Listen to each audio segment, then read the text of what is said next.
During the international friendly match between Brazil and Panama this weekend, I learned something.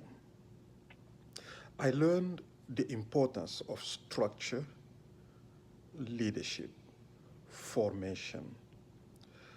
You see, in this life, we are at war. That international football or soccer game is almost like a war. They have a coach and they have players. The coach decided a certain formation.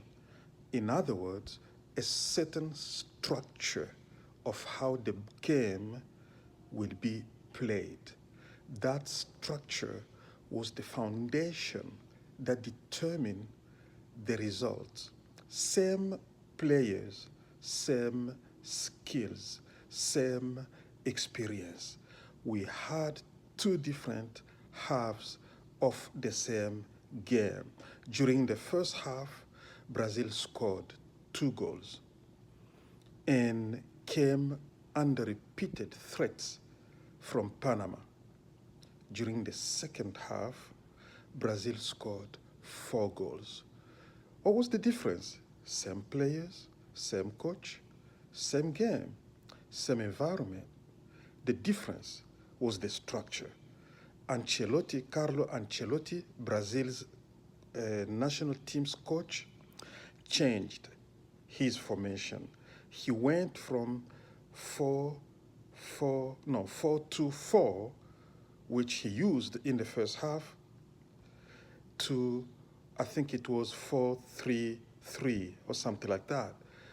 But what he did is he reduced the number of players in the attacking part of the game and increased the midfield, which enabled the team to defend better in the middle, to control balls, and to diminish and reduce the number of balls lost.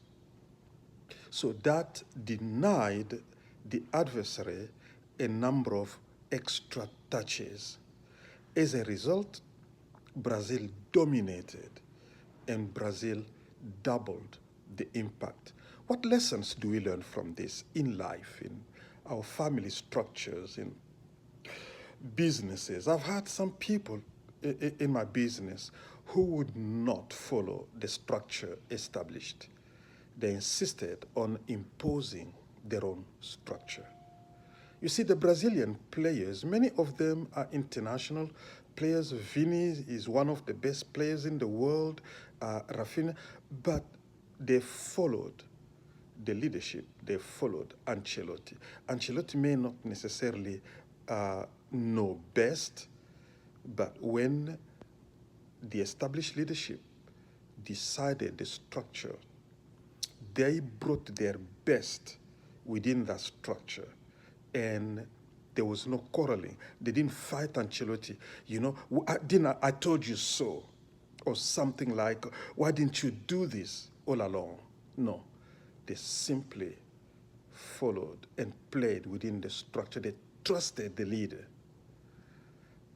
What would happen in our marriages if we acknowledged the structure, the divine order established by God?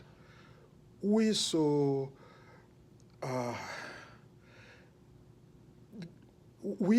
obsessed with this idea of equality and struggle for power in businesses, in families, in communities. That's simply the spirit of rebellion, and it will never lead to success. So, structure, divine order, formation. Formation, what does that mean? In the army, soldiers are organized within the structure to fight a certain way, to position themselves a certain way. All soldiers are not fighting from the same position, with the same tempo, with the same strategy, but the overall goal, they work together to achieve that overall goal. Let's go.